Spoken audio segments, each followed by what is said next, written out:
माझे नाव देवकाते पीजी, आलेगावकर माध्यमिक विद्यालय। विद्यार्थी मित्र, गेल्या वर्षी आपण गणित भाग 2 मध्ये महत्त्वमापन शिकलेलो आहोत 9वी ला। याही वर्षी आपण महत्त्वमापन शिकणार आहोत त्याच्या पुढचा भाग। बोर्डाच्या परीक्षेमध्ये जवळजवळ 10 मार्काचे प्रश्न या प्रकरणावरती विचारले जातात। आता त्यापैकी पहिले बघा, वृत्तचित्ती। यामध्ये महत्त्वाचं एक आहे, फक्त सूत्रपाठ पाहिजे। सूत्रपाठ असतील तरच उदाहरणं सोडवता येतात, अन्यथा सोडवता येत नाही। त्यासाठी प्रथम सूत्र सगळे आपली पाठ पाहिजेत किंवा लक्षात पाहिजेत व्यवस्थित। प्रथम बघा, वृत्तचित्ती। वृत्तचित्ती म्हणजे काय, तर व्यवहारामध्ये जर पाहिलं तर आपल्या घरामध्ये डबा असतो, तो डबा म्हणजे वृत्तचित्ती। किंवा पाण्याचा पिंप, तो देखील वृत्तचित्ती। मग पाण्याचा पिंप, त्याचा तळ आणि वरचं झाकण। मग बघा, वृत्तचित्तीचं वक्र पृष्ठफळ 2 पाय आर एच। एच म्हणजे ही उंची आणि आर म्हणजे हे दोन वर्तुळ झालेत, वरच्या बाजूला आणि खालच्या बाजूला, म्हणजे तळाला आणि वरती झाकणाला जी दोन वर्तुळ आहेत त्याची आर ही त्रिज्या दाखवलेली। मग वृत्तचित्तीचे वक्र पृष्ठफळ बरोबर 2 पाय आर एच।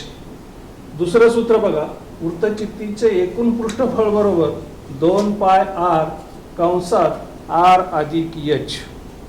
तिसरं, वृत्तचित्तीचे घनफळ बरोबर पाय आर वर्ग एच। आता या सूत्रांविषयी आपण थोडी माहिती घेऊ। आता वृत्तचित्तीचं वक्र पृष्ठफळ, वक्र पृष्ठफळ म्हणजे हा पूर्ण वाकडा भाग, म्हणजे डबा पाहिला किंवा तुम्ही पाण्याची पिंप जर पाहिली तर तो जो वाकडा भाग दिसतो पूर्ण, तो सगळा वक्र पृष्ठफळ असतो। आणि वृत्तचित्तीचं एकूण पृष्ठफळ म्हणजे संपूर्ण हा वक्र भाग, वरचं झाकण, खालचा तळ, हे जे सगळं आहे त्याला एकूण पृष्ठफळ म्हणतात। आणि वृत्तचित्तीचं घनफळ, घनफळ म्हणजे या पिंपामध्ये किंवा या डब्यामध्ये आतल्या बाजूला किती पाणी मावेल, किती हवा मावेल, याला म्हणतात घनफळ। आता त्याच्यावर एक आपण उदाहरण पाहू। एका लंब वृत्तचित्तीच्या तळाची त्रिज्या 5 सेमी व उंची 40 सेमी, तर तिचे एकूण पृष्ठफळ व घनफळ काढा। पाय बरोबर 3.14। पायची किंमत जी दिलेली असेल तीच घ्यायची, जी कंसामध्ये तुम्हाला गणित सोडवताना किंमत दिलेली असते तीच घ्यायची, आपल्या मनाने घ्यायची नाही। इथं पाय बरोबर 3.14 दिलेली। आता बघा, तळाची त्रिज्या 5 दिलेली, ही आर आहे ती 5 दिलेली, आणि ही एच आहे उंची ती 40 दिलेली आहे। आणि मग तिचं विचारलेले आपल्याला एकूण पृष्ठफळ, एकूण पृष्ठफळाचं सूत्र समोरच आहे आपल्या, ते मांडू आपण। एकूण पृष्ठफळ बरोबर 2 पाय आर कंसात आर अधिक एच। 2 तसाच राहील सूत्रातला, गुणिले पायची किंमत दिलेली 3.14, आर ची किंमत दिलेली 5 कंसात 5 अधिक 40। गुणाकार करून घेऊ। 2 ने 3.14 ला गुणलं 6.28 येईल। 5 कंसाच्या बाहेर आहे, कंसात 5 अधिक 40 आहे, 5 अधिक 40 ची बेरीज केली ती 45 येईल। 45 ला 5 ने गुणलं, त्याचा गुणाकार केला तो 225 येईल। हा संपूर्ण गुणाकार केला तर तो 1413 चौरस सेमी। चौरस सेमी एकूण पृष्ठफळ आहे म्हणून त्याला आपण चौरस सेमी म्हणायचं, म्हणून 1413 चौरस सेमी हे त्या लंब वृत्तचित्तीचं एकूण पृष्ठफळ येईल। आता त्याच्यामध्ये पुढचा भाग विचारला आपल्याला, घनफळ काढा। घनफळाचं सूत्र मांडू आपण। वृत्तचित्तीचे घनफळ बरोबर पाय आर वर्ग एच। पायची किंमत दिलेली 3.14, सूत्रामध्ये ती तशीच मांडली 3.14। आर चा वर्ग, आर त्रिज्या आहे 5 म्हणून 5 चा वर्ग, गुणिले एच, एच ची किंमत आहे 40 ती मांडली। 3.14 गुणिले 25 गुणिले 40, हा संपूर्ण गुणाकार केला तर तो 3140 घन सेमी। घनफळ म्हणून घन सेमी लिहायचं। अशा पद्धतीनं वृत्तचित्तीवरती विचारलेली उदाहरणं सूत्र लिहून सूत्रात किमती भरून कॅल्क्युलेशन करून काढता येतात। आता दुसरा यातला भाग पाहू आपण, शंकू।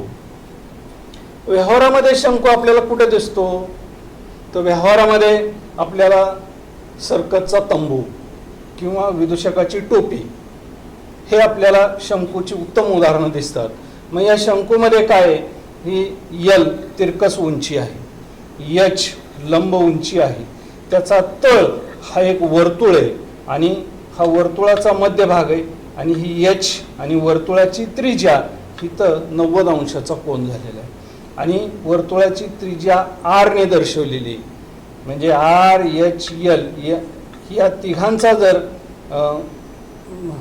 तिघांचा जर संबंध जोडला तर हा एक त्रिकोण होतो बघा. ए बी सी हा होतो काटकोन त्रिकोण.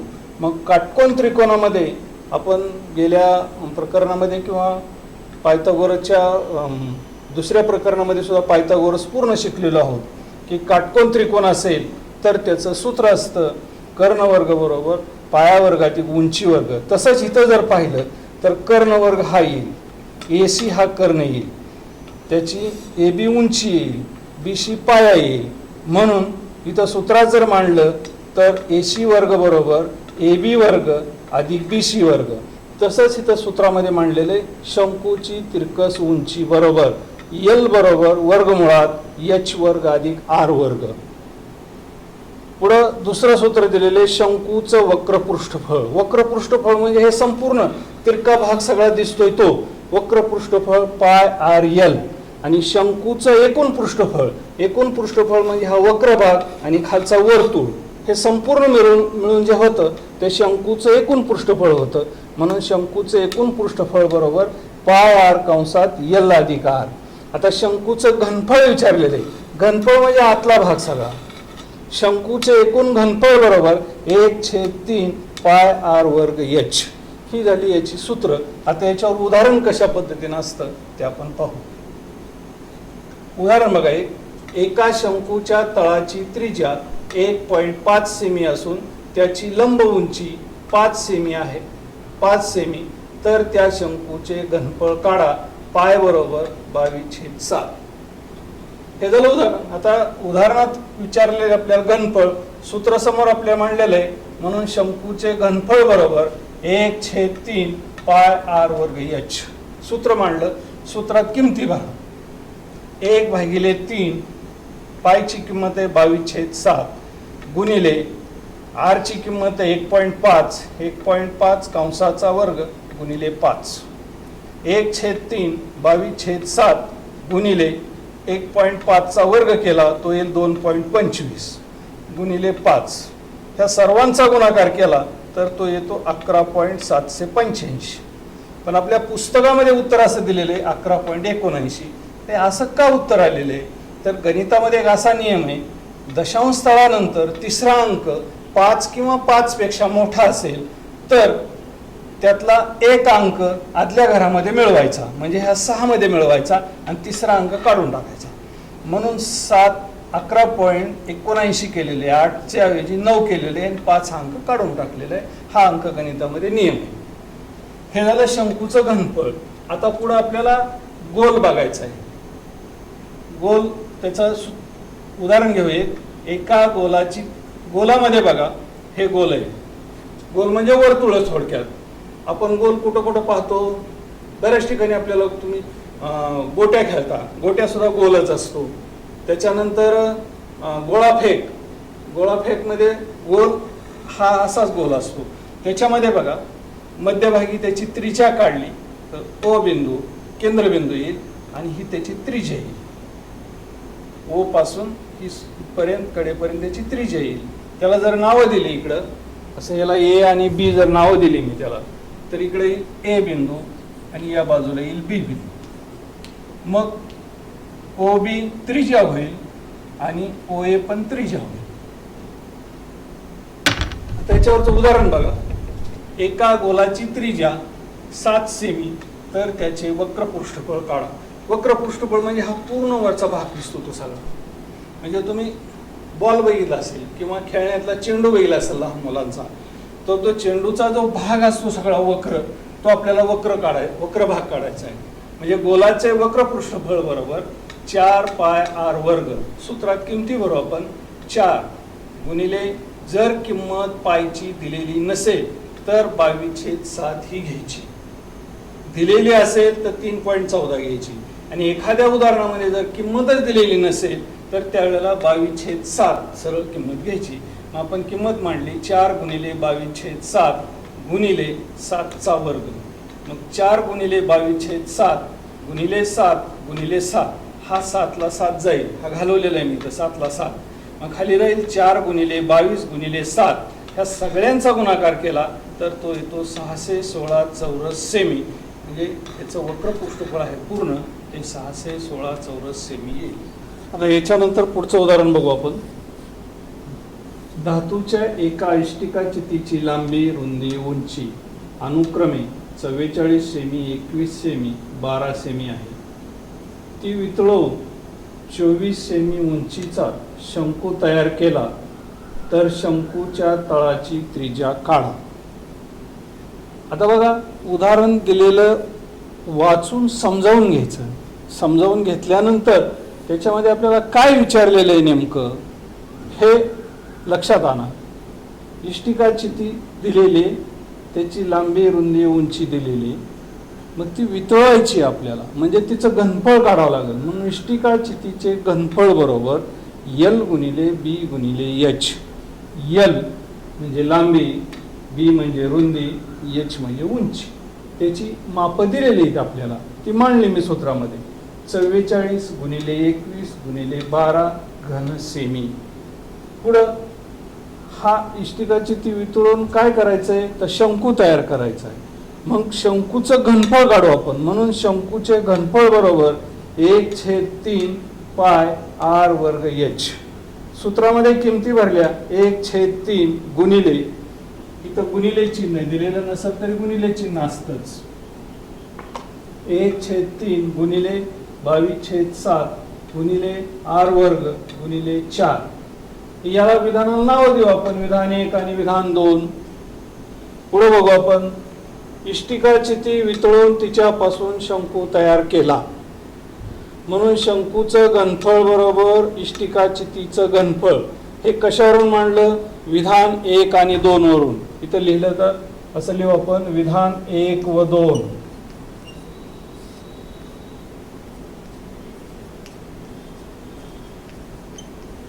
असं येईल, विधान 1 व 2 वरून.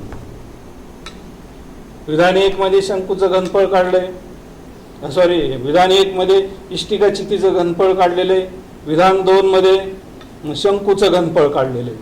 म्हणून शंकूचे घनफळ बरोबर इष्टिका चितीचे घनफळ, त्याच्या किमती मांडल्या 1/3 गुणिले 22/7 गुणिले r वर्ग गुणिले 24 बरोबर 44 गुणिले 21 गुणिले 12. r वर्ग फक्त इथं उजव्या बाजूला राहू द्या आणि बाकी सगळ्यांचं इकडे पक्षांतर करा.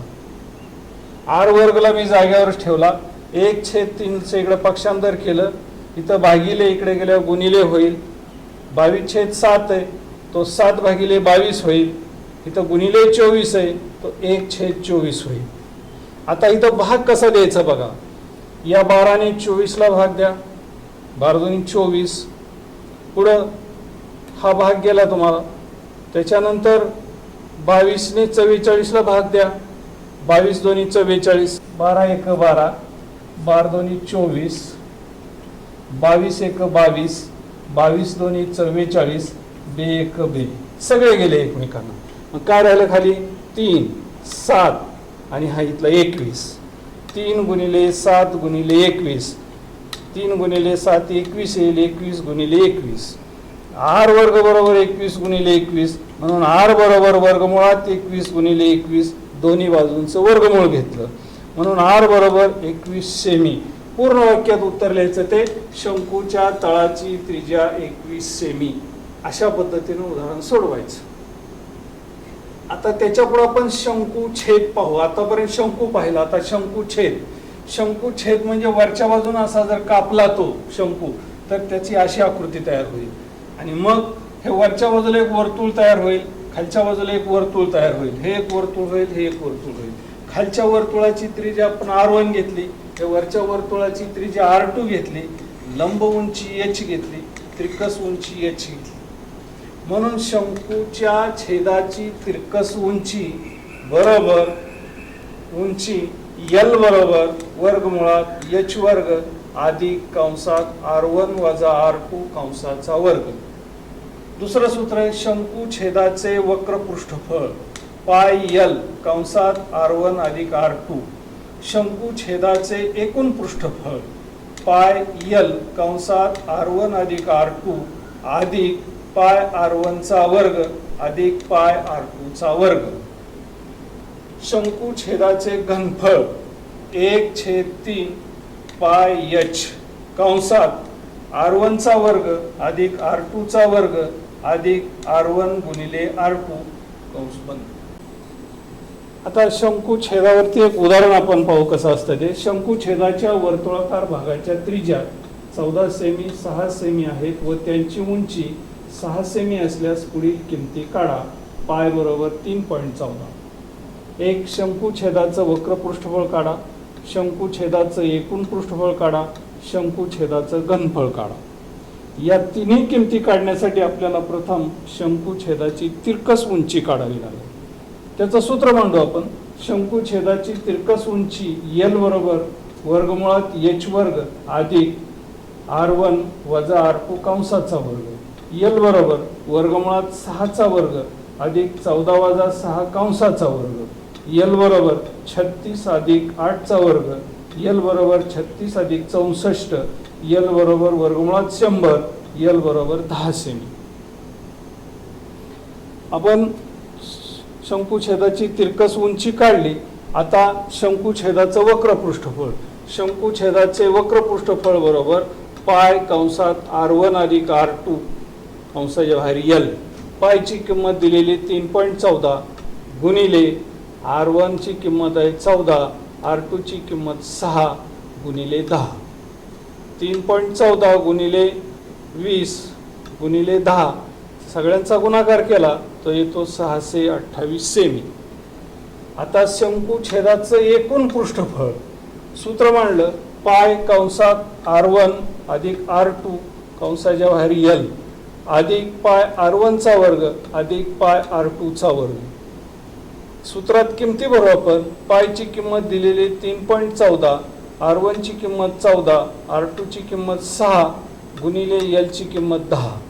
पुढे पायची किंमत 3.14 गुणिले 14 चा वर्ग अधिक 3.14, R2 ची किंमत आहे 6, 6 चा वर्ग. पुढे बघा 3.14 14 अधिक 6 ते 20 गुणिले 10. 3.14 हा कंसाच्या बाहेर घेतला आणि कंसात 196 अधिक 36. मग 3.14 इथे आहे इथे आहे तो पूर्ण आपण कॉमन काढू. 3.14 कंसात 200 अधिक 196 अधिक 36. 3.14 कंसाच्या बाहेर आल्यावर कंसात राहिलेल्या संख्यांची बेरीज केली ती येते 432. म्हणून 3.14 गुणिले 432 त्या सगळ्यांचा गुणाकार केला तो येईल 1356.48 चौरस सेमी. आता त्याच्यानंतर तिसरं विचारलंय शंकुछेदाचे घनफळ. म्हणून शंकुछेदाचे घनफळ बरोबर सूत्र मांडू. 1/3 पाय h कंसात R1 चा वर्ग अधिक R2 चा वर्ग अधिक R1 गुणिले R2. 1/3 गुणिले 3.14 गुणिले 6 गुणिले कंसात 14 चा वर्ग अधिक 6 चा वर्ग अधिक 14 गुणिले 6. या 1/3 आहे तर 3 ने 6 ला भाग दिला. 3 दोन्ही 6 इथे येईल 2. म्हणून 3.14 गुणिले 2 कंसात 14 चा वर्ग 196, 6 चा वर्ग 36 आणि 14 गुणिले 6 त्याचा गुणाकार आला 84. 3.14 गुणिले 2 गुणिले या सगळ्यांची बेरीज केली आपण तर ते 316. 196 अधिक 36 अधिक 84 याची बेरीज झाली 316. म्हणून पुढं या सर्वांचा गुणाकार मांडला तो 1984.48 घनसेमी. घनफळ म्हणून घनसेमी. अशा पद्धतीनं शंकुछेदावरती विचारलेल्या उदाहरणात सूत्रामध्ये किमती घालून सगळ्या किमती काढता येतात. विद्यार्थी मित्र, वर्तुळ आणि वर्तुळ पाकळे आपण जवळजवळ 5वी 6वी पासून शिकत आलेलो आहोत.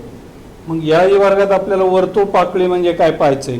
वर्तुळ पाकळी म्हणजे वर्तुळ केंद्रीय कोनामुळं वर्तुळाचे जे 2 भागामध्ये विभाजन झालेलं असतं त्याला वर्तुळ पाकळी म्हणतात.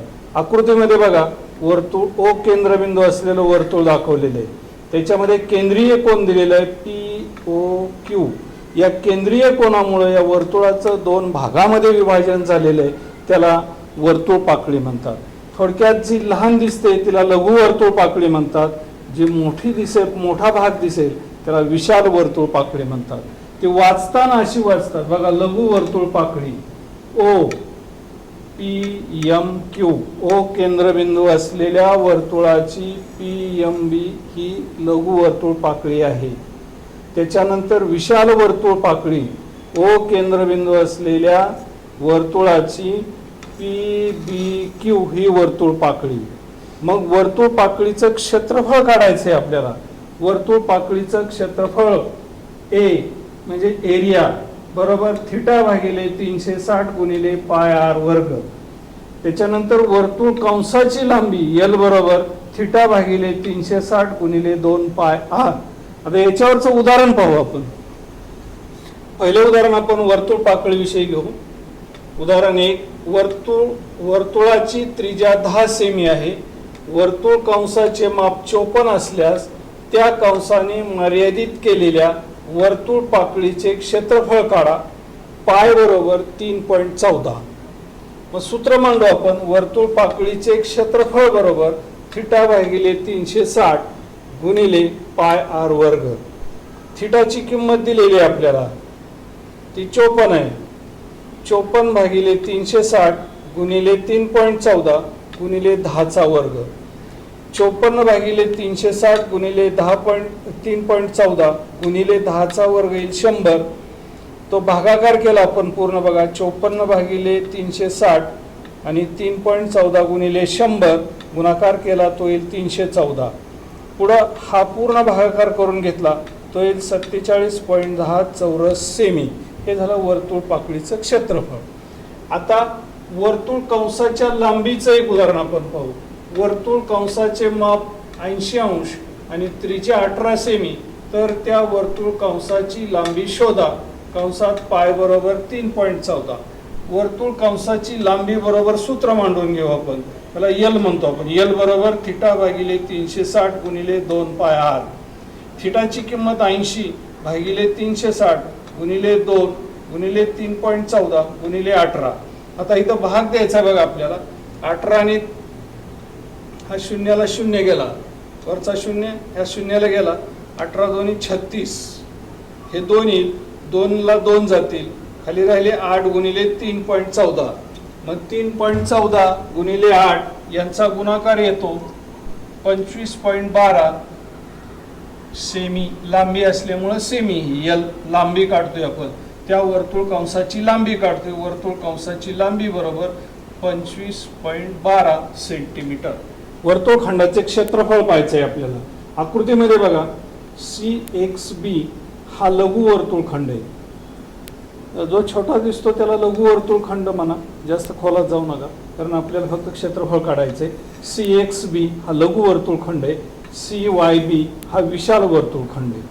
म्हणजे ज्याच्या भागामध्ये वर्तुळ केंद्र आलेलं आहे तो विशाल वर्तुळखंड आहे. याच्यावर उदाहरणं असतात परीक्षेमध्ये. ते उदाहरण कसं आहे ते बघू आपण. आकृतीमध्ये एक केंद्र असलेल्या वर्तुळात कोन ABC बरोबर 45 अंश, AC बरोबर 7 वर्गमुळात 2 सेमी. तर वर्तुळखंड BXC चे क्षेत्रफळ काढा. कंसात पाय बरोबर 3.14 आणि वर्गमुळात 2 बरोबर 1.41. मग ती आकृतीमध्ये दाखवलेले बघा. आकृतीमध्ये एक केंद्रबिंदू असलेलं वर्तुळ दाखवलेलं आहे. त्यामध्ये ABC दाखवू खुणा करू. ABC मध्ये बघा इथं कोन दाखवलेला आहे. तो कोन ABC 45 अंशाचा कोन आहे. हा 45 अंशाचा कोन इथं दाखवलेला आहे. त्याच्यानंतर AB ची लांबी आहे 7 वर्गमुळात 2. AC ची लांबी पण आहे 7 वर्गमुळात 2. वर्तुळखंड BXC काढायचं आहे आपल्याला. या B बिंदूतून AC वरती मी लंब टाकला, तो D बिंदूमध्ये छेदतो. तिथं झाला 90 अंशाचा कोन. म्हणून थिटा बरोबर 45 अंश आणि R बरोबर म्हणजे या वर्तुळाची त्रिज्या R बरोबर 7 वर्गमुळात 2. रेख BD लंब बाजू AC. कोन BAD बरोबर 45 अंश. कोन BD हा कोन BDA 90 अंश किंवा कोन BDC सुद्धा 90 अंश, दोन्ही बाजूला हा कोन 90 अंशाचा होतो. त्यानंतर ABD बरोबर 45 अंश, म्हणजे दोन्ही इथंही कोन 45, इथंही 45. म्हणजे बघा हा त्रिकोण ABD झाला समद्विभुज काटकोन त्रिकोण. त्याच्यामध्ये आपण त्याची बाजू काढून घेऊ. मग पायथागोरसच्या सिद्धांताने AB वर्ग बरोबर AD वर्ग अधिक BD वर्ग पागोसी म्हणजे पायथागोरस सिद्धांत. मग AB ची लांबी ठेवली 7 वर्गमुळात 2 कंसाचा वर्ग AD वर्ग अधिक AD वर्ग, AD बरोबर BD. समद्विभुज त्रिकोण असल्यामुळं त्याच्या दोन्ही बाजू एकरूप आहेत म्हणून AD बरोबर BD ठेवलं मी. मग 7चा वर्ग केला तो येईल 49, वर्गमुळात 2चा वर्ग येईल 2 आणि AD वर्ग अधिक AD वर्ग 2 AD वर्ग. या 2चं इकडे पक्षांतर केलं 49 गुणिले 2, 2ला 2 गेले, ADचा वर्ग, ADचा म्हणून ADचा वर्ग बरोबर 49 म्हणून AD बरोबर वर्गमुळात 49, दोन्ही बाजूंचं वर्गमूळ घेतलं म्हणून AD बरोबर 7. म्हणून AD बरोबर BD बरोबर 7 सेमी. कारण हा समद्विभुज काटकोन त्रिकोण आहे, त्याच्या दोन्ही बाजू एकरूप आहेत म्हणून AD बरोबर BD बरोबर 7 सेमी. आता आपल्याला वर्तुळखंड काढायचा आहे. हा वर्तुळखंड काढायचा इथं छेदांकित दाखवलेलं आहे मी. या वर्तुळखंडाचं क्षेत्रफळ काढायचंय. त्यासाठी आपल्याला वर्तुळ पाकळीचं क्षेत्रफळ काढावं लागेल आणि त्रिकोणाचंही क्षेत्रफळ काढावं लागेल. मग त्रिकोणाचं क्षेत्रफळ काढू आपण. त्रिकोणाचं क्षेत्रफळ काढलं, त्रिकोणाचे क्षेत्रफळ बरोबर 1/2 पाया गुणिले उंची म्हणून एरिया ऑफ त्रिकोण ABC बरोबर 1/2 AC गुणिले BD. पुढं 1/2 गुणिले AC ची किंमत आहे 7 वर्गमुळात 2 आणि BD ची किंमत 7 दिलेली आहे आपल्याला आकृतीमध्ये बघा. BD 7 दिलेली, गणितामध्येच दिलेली तुम्हाला 7. मग पुन्हा 1/2 गुणिले 7 वर्गमुळात 2 गुणिले 7, 7 49 वर्गमुळात 2 भागिले 2. हे झालं त्रिकोणाचं क्षेत्रफळ. आता त्रिकोणाचं क्षेत्रफळ काढलं, नंतर पुन्हा वर्तुळ पाकळीचं क्षेत्रफळ काढायचंय. एरिया ऑफ कंसात A'(BXC) वर्तुळ पाकळी ही थिटा भागिले 360 पाय r वर्ग. थिटाची किंमत दिलेली 45 भागिले 360 गुणिले 3.14 गुणिले r दिलेली त्याची म्हणजे वर्तुळाची त्रिज्या झाली ती 7 वर्गमुळात 2 गुणिले 7 वर्गमुळात 2 म्हणून 1/8. हे भागाकार केला 45 आणि 360चा जर भागाकार केला तर तो येईल 1/8 गुणिले 3.14 गुणिले 49 गुणिले 2. हा सगळा गुणाकार करून घेतला तर तो येईल 1.57 गुणिले 49 भागिले 2. हे भागाकार गुणाकार करून हे उत्तर येते चौरस सेमी. आता वर्तुळखंड BXCचं क्षेत्रफळ काढायचं. जो छायांकित भाग दाखवलेला आहे त्याचं क्षेत्रफळ काढायचंय. त्याचं क्षेत्रफळ काढण्यासाठी काय करावं लागेल तुम्हाला, तर वर्तुळ पाकळीच्या क्षेत्रफळातून त्रिकोणाचं क्षेत्रफळ वजा करावं लागेल. मग वर्तुळ पाकळी कोणती दाखवलेली मी, एरिया कंसात एरिया ऑफ ABXC वजा एरिया ऑफ त्रिकोण ABC.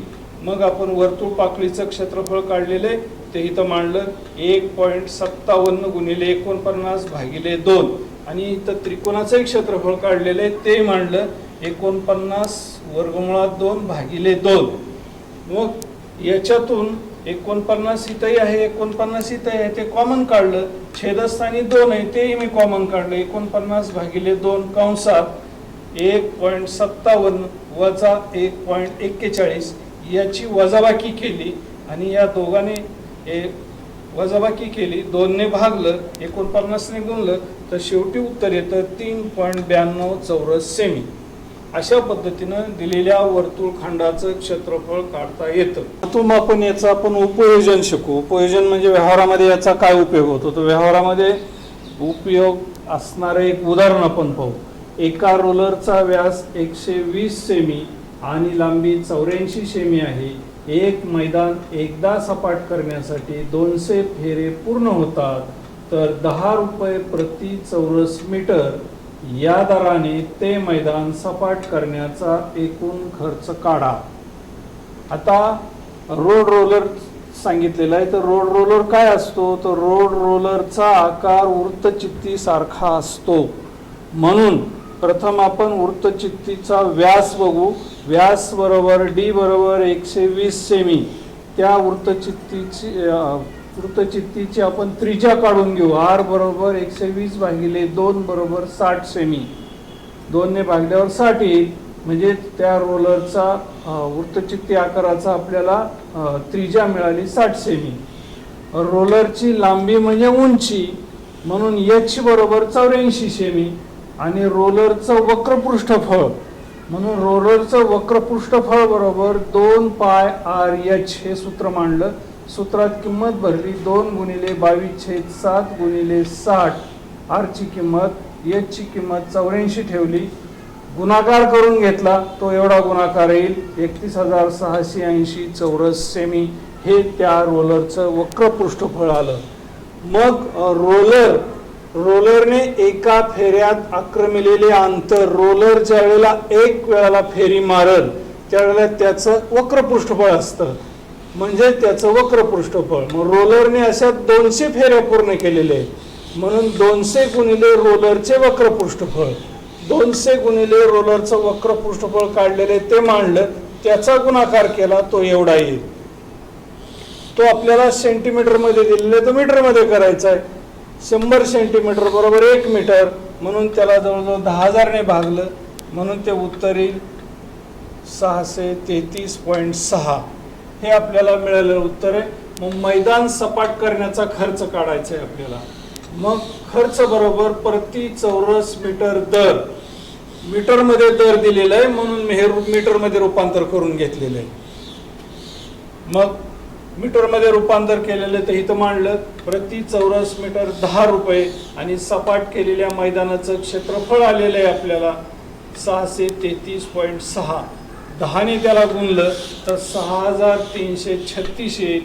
म्हणून मैदान सपाट करण्याचा एकूण खर्च बरोबर 6,336 रुपये एवढा खर्च येईल. अशा पद्धतीनं व्यवहारामध्ये महत्त्वमापनाचा उपयोग करून उदाहरणं सोडवली जातात.